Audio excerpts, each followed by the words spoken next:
Meus caros amigos e amigas, estamos aqui para começar mais um programa Pergunte e Responderemos. O nome do programa já diz tudo. Você pergunta e nós respondemos, ok?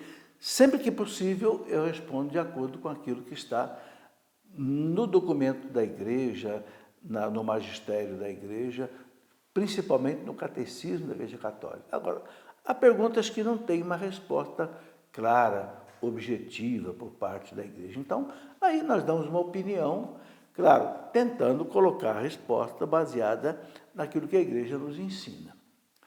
Muito bem, vamos pedir a Nossa Senhora que nos ajude a realizar esse programa de maneira bastante eficaz. Em nome do Pai, e do Filho, e do Espírito Santo. Amém. Ave Maria, cheia de graça, o Senhor é convosco. Bendita sois vós entre as mulheres, bendito é o fruto do vosso ventre, Jesus. Santa Maria, Mãe de Deus, rogai por nós, pecadores, agora e na hora de nossa morte. Amém. Glória ao Pai, ao Filho e ao Espírito Santo, como era no princípio, agora e sempre. Amém. Em nome do Pai, do Filho e do Espírito Santo. Amém. Como é que você pode encaminhar para nós a sua pergunta? Pode encaminhar pelo e-mail do programa, né? Pergunte e responderemos, @cançãonova.com, e pode usar também o telefone, que agora é WhatsApp, pelo celular. Você pode mandar a sua pergunta, ok? Coloque aí 12 31 86 2600. 12 31 86 2600. Eu penso que é a maneira hoje mais fácil até de você encaminhar a sua pergunta, ok? Muito bem, temos aqui já as perguntas de hoje, vamos a elas. Começo com a pergunta da Eliane. Em que momento da missa são consagradas as outras hóstias, as pequenas, que são distribuídas aos fiéis? Eliane, é no mesmo momento que o padre consagra aquela hóstia maior. Todas as hóstias que estão ali, naquele paninho branco que fica sob o altar, chamado corporal, todas as hóstias que estão ali, nas âmbulas que estão ali, são consagradas ao mesmo tempo com a hóstia que está na mão do padre. A mesma coisa, o vinho, né? É uma consagração de tudo feita no momento da consagração. Eu recebo muitas perguntas sobre a Santa Missa, então por isso eu escrevi um pequeno livro, a explicação da Santa Missa. Nesse livrinho aqui, eu faço uma análise geral da Bíblia, do começo até o fim, explicando cada parte da missa, ok? Desde do padre que se paramenta, né, que significa a roupa de Jesus Cristo, quando o Papa coloca a túnica, né?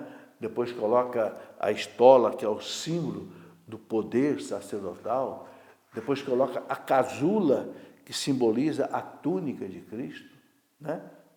Ou a capa, né? O manto de Cristo. Quando o padre sobe ao altar, que significa o quê? O Cristo que sobe o Calvário, porque o sacrifício da Santa Missa é o sacrifício de Cristo que se torna presente.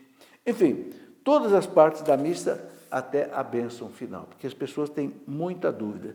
E sabe, quando você entende melhor a Santa Missa, você tem mais gosto de participar da missa.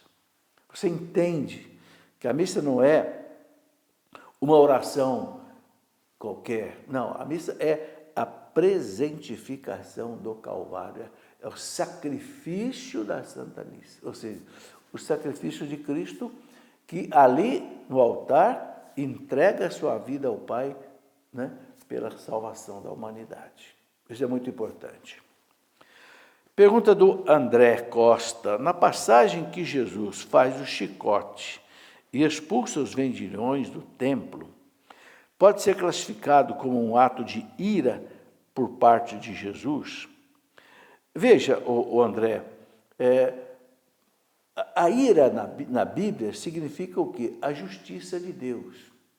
Né? Quando a Bíblia fala a ira de Deus, um Deus irado, não quer dizer um Deus dominado pela ira, que é um pecado. Não, Deus não tem pecado. Então, ira na Bíblia é o significado do quê? Da justiça de Deus. Cristo ficou horrorizado porque ele entrou no templo, né? E ali no chamado Pátio dos Gentios, que era a parte mais ampla do templo, antes de chegar no pátio dos judeus, que os gentios não podiam entrar, e depois tinha lá o santuário, onde ficava o Santo dos Santos. Ele entrou no pátio dos gentios e ali estava o maior mercado de tudo. As pessoas vendendo animais, fazendo câmbio de moedas, porque eles tinham que trocar uma moeda específica para fazer a doação no templo, chamada dracma ou didracma, né?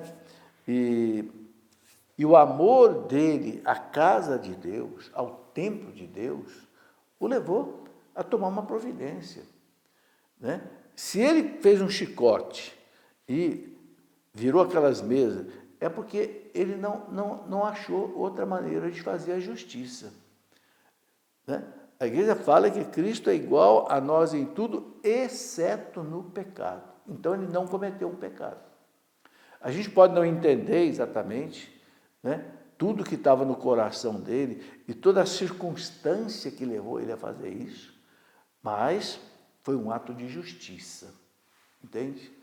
Que não pode de forma alguma caracterizar como sendo um pecado, né, da parte de Jesus. A gente não entende todos os mistérios de Deus, né? Está aí. O importante é o que ele disse, né? Vocês fizeram da casa do meu pai, que é uma casa de oração, se transformaram num covil de ladrões. E por que ele fala ladrões? Porque aquele povo que vendia aquelas coisas ali, eles vendiam com a autorização dos sacerdotes do templo. E os sacerdotes ganhavam uma parcela daquelas vendas. Você entendeu?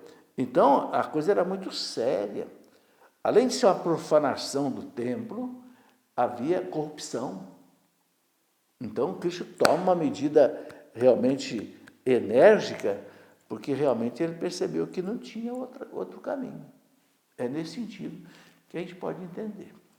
E serve para nós também de lição, né? Não sejamos nós vendilhões do templo, né? Ou seja, não vamos vender as coisas sagradas, como aconteceu até na história da igreja, a questão da simonia. O que era a simonia?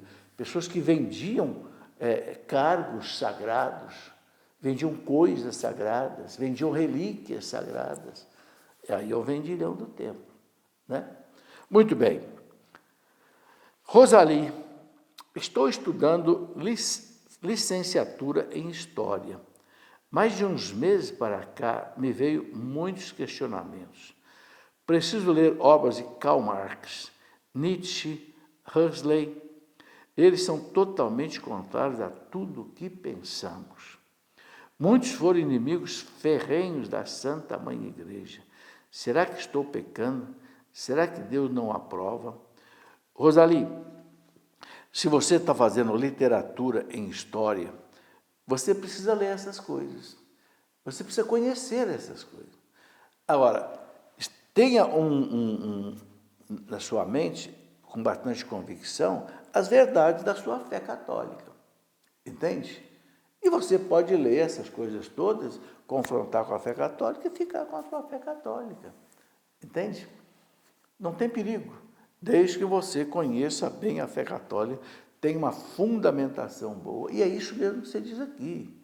Esses filósofos ateus, Karl Marx, Nietzsche, Schopenhauer, Marcuse, etc., né? Saramago, Jean-Paul Sartre, quando você vai estudando a vida deles, você vai vendo uma série de erros deles que você percebe, não é esse povo que eu vou seguir. Começa que são materialistas, não acreditam naquilo que é espiritual. Segundo, que são ateus, não acreditam em Deus. O que esse povo tem para ensinar para nós? O que um ateu materialista tem que ensinar para nós católicos? Nada. Agora, profissionalmente, você que está fazendo licenciatura em História, você vai dar aula sobre isso, você precisa conhecer os dois lados da questão. Entende? Não há pecado em você estudar essas coisas. Agora, tome o devido cuidado. Eu recomendo que você sempre reze antes de você for ler uma obra de uma pessoa deste tipo, que é ateu, que é materialista, etc. Andressa Vieira, gostaria de saber se há alguém considerado mártir da igreja no século XXI. Olha, o século XXI, nós temos só 21 anos no século XXI. Já houve mártir no século XXI, não tenha dúvida. Né? Lá no Oriente, os cristãos estão sendo perseguidos, estão sendo massacrados. Agora, eu não tenho conhecimento, não me lembro agora assim de cabeça, se já existe alguém que oficialmente a igreja declarou mártir. Eu sei que tem no século passado, muitos. Mas do século XXI, do atual século, eu não sei, agora, certamente já existe. Entende? É esperar verificar se já teve alguma declaração. Né? Muito bem. Luiz Fernando, gostaria de saber se já houve época que durante a comunhão também era oferecido o cálice com vinho após a entrega da hóstia. Sim, Luiz Fernando. Durante o começo da igreja, muitas vezes, se dava a comunhão em duas espécies. Por quê? Porque normalmente eram menos pessoas, então era mais fácil. Por que hoje não se dá comunhão normalmente em duas espécies? Não é proibido. Há igrejas que dão comunhão em duas espécies. Agora, é difícil, porque você distribuir o sangue de Cristo é complicado. Pode derramar uma gota de vinho que caia no chão, é o sangue de Cristo. Como é que você vai colher? Uma hóstia, quando cai no chão, é mais fácil, né? Mas o vinho é mais difícil. E outra coisa, quando a gente comunga a hóstia ou comunga o vinho, a gente comungou totalmente o corpo, o sangue, a alma, a divindade de nosso Senhor Jesus Cristo. Entende? Então, tanto assim, que a pessoa que não pode comungar na hóstia, o celíaco, aquela pessoa que tem alergia a glúten, que tem no trigo, né? Então ela toma só um pouquinho do vinho. E ela comungou perfeitamente. Entende? Está aí. Pergunta da Elvira. Ouviu o senhor dizer que os santos intercedem por nós porque estão na presença de Deus. Eu aprendi com um padre que os santos do purgatório também podem interceder por nós. A igreja confirma isso? Confirma as duas coisas. Né? Os santos que estão no céu, mais do que estar na presença de Deus, estão em comunhão com Deus. É preciso entender essa comunhão, porque é por estar na comunhão com Deus que eles recebem todas as nossas orações. Como é que um santo recebe as orações das pessoas do mundo inteiro? Não é? Para ele.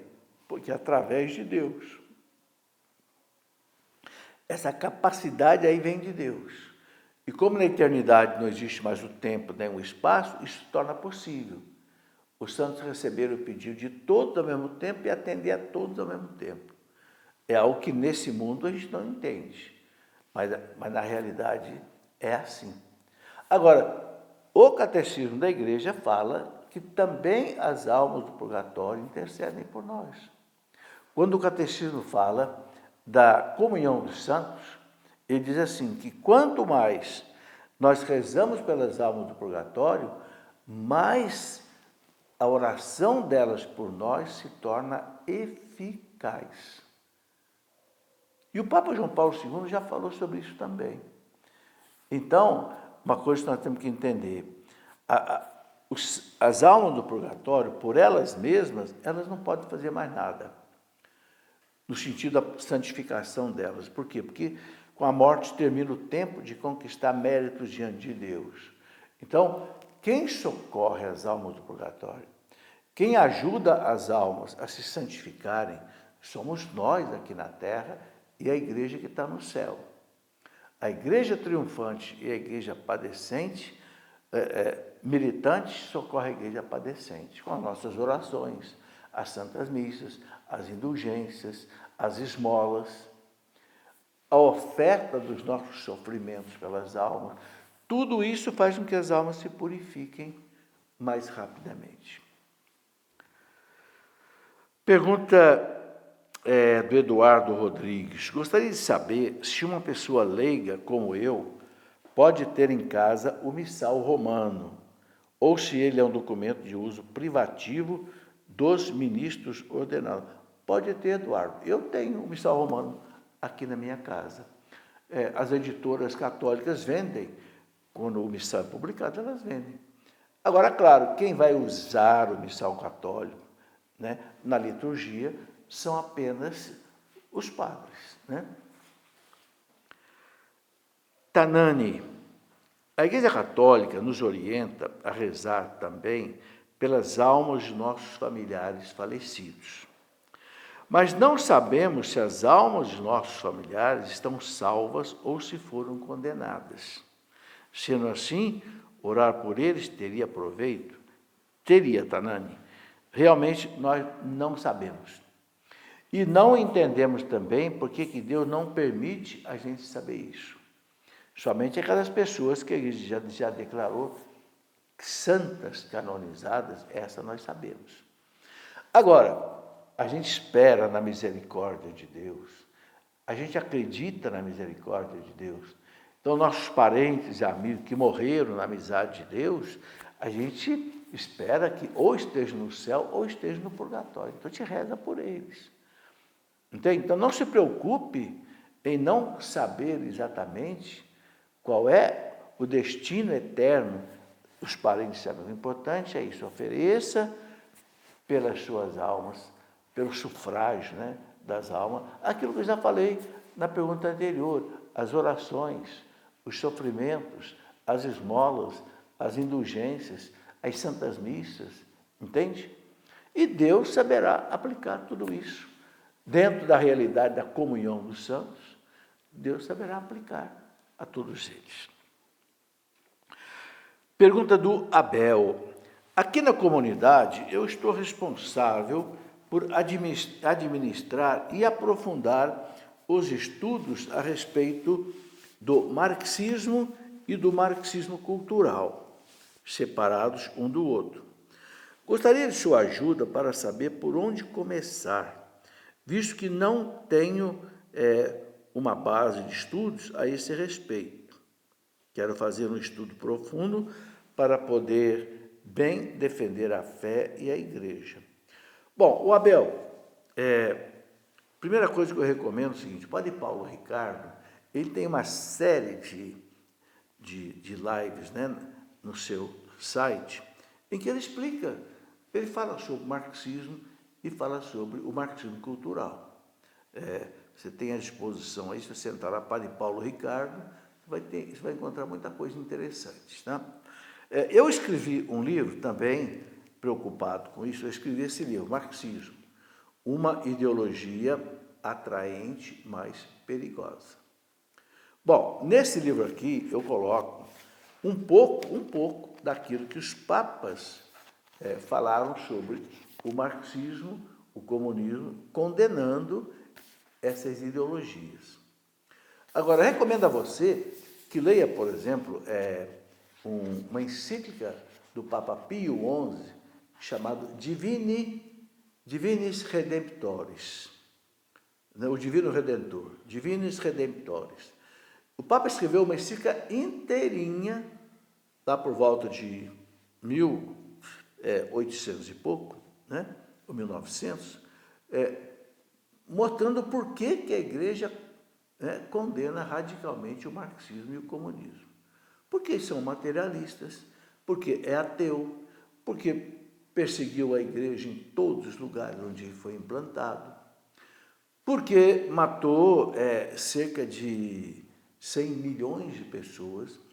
Existe um livro grosso chamado O Livro Negro do Comunismo. Quem escreveu esse livro? Uma equipe de 5, 6 historiadores franceses, que foram marxistas e que se decepcionaram com o que o marxismo fez. O coordenador chama Stéphane Courtois, e o livro chama-se O Livro Negro do Comunismo. É da editora Bertrand Brasil, do ano 2005, a tradução em português. É impressionante esse livro. Eu nunca li nada assim, tão triste, tão terrível.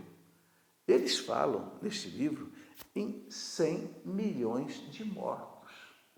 Na Rússia, na China, no Laos, no Camboja, no Vietnã, em Cuba. A Revolução Marxista Cubana de Fidel Castro matou cerca de 50 mil pessoas no paredão. O que é o paredão? Fuzilados. Sabe, isso aconteceu na China, em tudo que é lugar. Eu não consigo entender como é que possa existir pessoas que sejam adeptas do comunismo e do marxismo. Muito menos pessoas que são católicas. Ah, mas o comunismo, eles querem defender o pobre, quer igualdade para todo mundo. Tá, a igreja também quer. Mas de um jeito de fazer isso.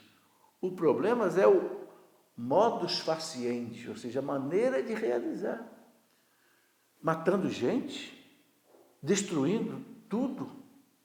Não, a igreja não aceita fazer luta de classe, jogar pobre contra rico, branco contra negro, homem contra mulher, heterossexual contra homossexual. A igreja não aceita essa briga. Isso é o tipo, né, da máquina comunista, máquina marxista. Então, por todas essas razões, né, que aqui neste livro você pode ter uma boa introdução, né? Agora, se você puder ler, assistir às aulas do Padre Paulo, e você puder ler o livro Negro do Comunismo, aí você vai ver muita coisa. Muito bem. Uma pessoa que pede para não ser identificada, o que são as indulgências? Bom, eu vou explicar alguma coisa, mas eu quero indicar a você um livro também, porque entender bem das indulgências é preciso de um pouco de estudo, sabe? Por quê? O que são as indulgências? Porque o último documento que a Igreja publicou sobre as indulgências foi o Papa Paulo VI, em 1967. O Papa, depois do concílio, ele escreveu o chamado Constituição Apostólica das Indulgências. E o Papa escreveu, então, 70 orações e obras que são indulgenciadas, 70. Nestas orações e obras indulgenciadas, algumas indulgências são indulgências plenárias e algumas são indulgências parciais. Quero explicar uma coisa. Antes do Concílio Vaticano II, antes deste documento do Papa Paulo VI, as indulgências eram quantificadas, ou seja, se você oferecesse alguma coisa para as almas do purgatório, aí tinha lá 300 dias de indulgência, aprovado pela autoridade da igreja. 200 dias de... O Papa Paulo VI acabou com isso. A igreja entendeu que no purgatório os dias não se contam mais como aqui na Terra. Então agora só existe indulgência parcial ou plenária. O que é indulgência parcial? É uma indulgência que elimina uma parte das penas da alma do purgatório, né? Aquela pena de purificação, de santificação que a alma cumpre no purgatório. Agora, a indulgência plenária, ela elimina todas as penas que a alma teria que cumprir no purgatório, ou seja, ela chega à sua santificação. Então, ela atinge o que eles chamam de seu sufrágio, e aí ela vai para a comunhão com Deus. Ok? Como conquistar uma indulgência plenária? Então, o documento, né, sobre as indulgências, a norma do Papa Paulo VI, que é o Papa que autoriza isso, né? A norma coloca o seguinte: você, para ganhar uma indulgência plenária para uma alma do purgatório ou para a sua alma, não pode ser para uma alma de uma pessoa viva.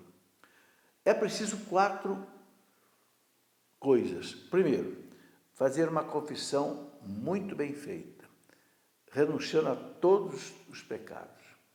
Segundo, você comungar, participar da Eucaristia, comungar.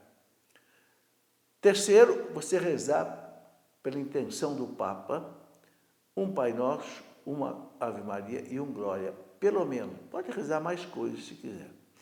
E quarto, você escolhe entre 4 alternativas. Então, a quarta condição, você escolhe entre 4 alternativas. Primeiro, você pode fazer meia hora de leitura bíblica orante, ou você pode fazer meia hora de adoração ao Santíssimo na igreja, diante do sacrário, ou você pode rezar o terço em família, diante de um oratório, algumas imagens, ou então na sua comunidade. E a quarta alternativa é você fazer a Via Sacra na igreja, acompanhando aqueles quadrinhos, os 14 quadrinhos da Via Sacra. Vanêmia. Quais foram as mudanças feitas pelo Papa Francisco no missal romano? Na prática, o que mudará nas celebrações da Santa Missa? Ou vanêmia, eu não sei ainda essas mudanças, porque nós não temos ainda o missal romano com as suas modificações em português. Pelo menos eu ainda não conheço. Então, nós temos que esperar para saber se houve mudança, quais são as mudanças que poderá acontecer. Não sei dizer por hora. Meus amigos, chegamos ao final do nosso programa de hoje. Um grande abraço a todos, que Deus os abençoe. Em nome do Pai, e do Filho, e do Espírito Santo. Amém.